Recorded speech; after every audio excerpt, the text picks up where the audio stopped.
What's up everybody, DP Connector D-Life HD, and today we're going to talk about 15 games that we really miss from the iOS App Store that we've lost through the years, and the transition from 32-bit to 64-bit. We were recently going through our apps the other day and just realized how many awesome and truly innovative games that were there that just disappeared, and we really miss them. With that said, in no particular order, let's start.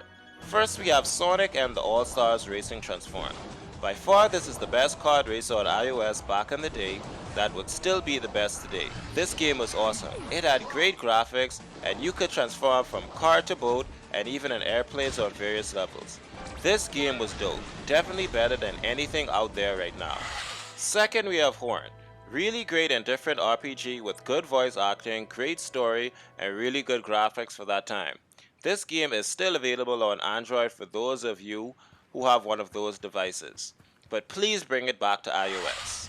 Third we have Blade Slinger Episode 1.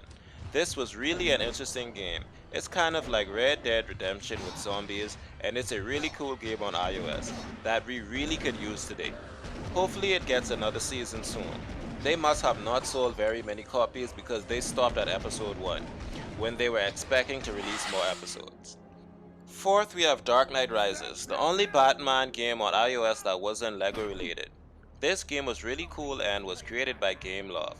Back in the day, Gameloft was creating a lot of games what we thought were decent console clones on iOS devices.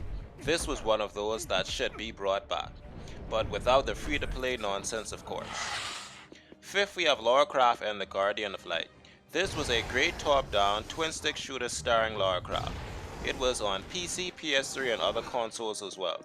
This game was so good, I'm surprised that Square Enix hasn't brought it back to mobile, especially now with control support at its highest. Sixth we have Let's Golf 3. There are barely any full golf games on iOS, and this was one of the most entertaining ones available. If you ever played Hot Shot Golfs on consoles, this was a lot like that.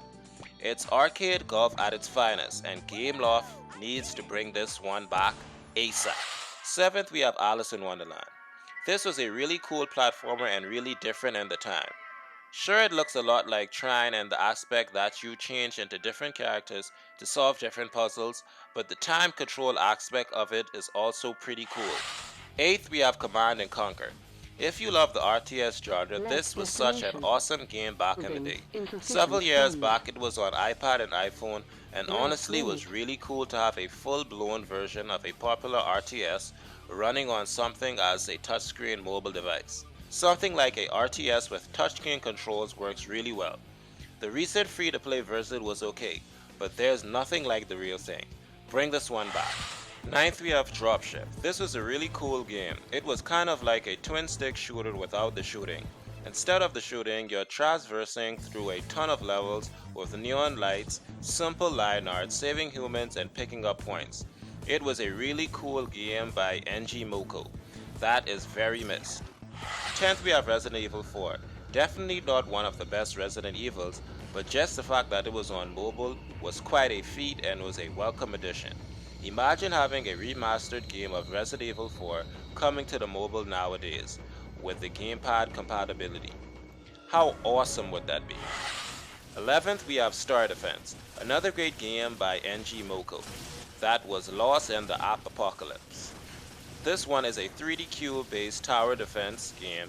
It brought an additional challenge in that you had to watch out every single side of the cube as you were being attacked, and you had to quickly react by adding new defense attackers.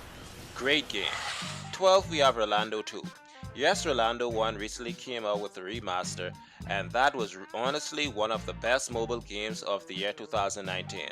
Hans Circus has said that if Rolando Remaster sells, that they release a remaster of Rolando 2.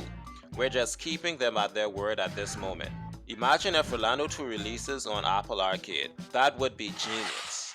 13 we have Ellis.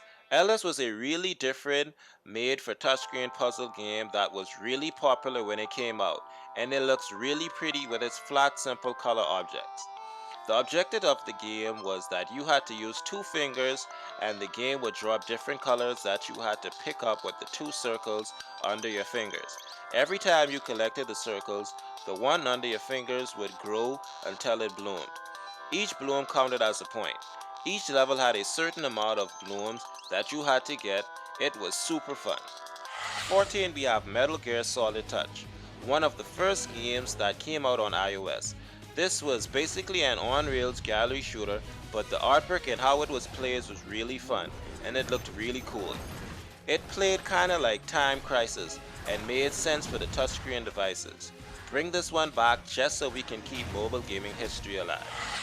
Last but not least, at 15, we have Castle of Magic. This was a platformer by Gameloft and honestly a really cool game.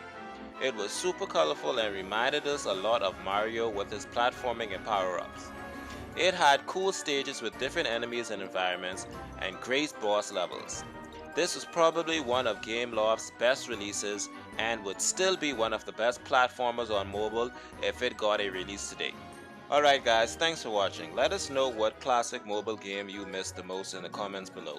We love talking to you guys. You can also talk to us even more in our Discord server. Info will be in the video description. Remember to like and subscribe for more videos like this. Lastly, check out our Twitter account for gameplay of the latest releases. But most importantly, remember to always stay one up.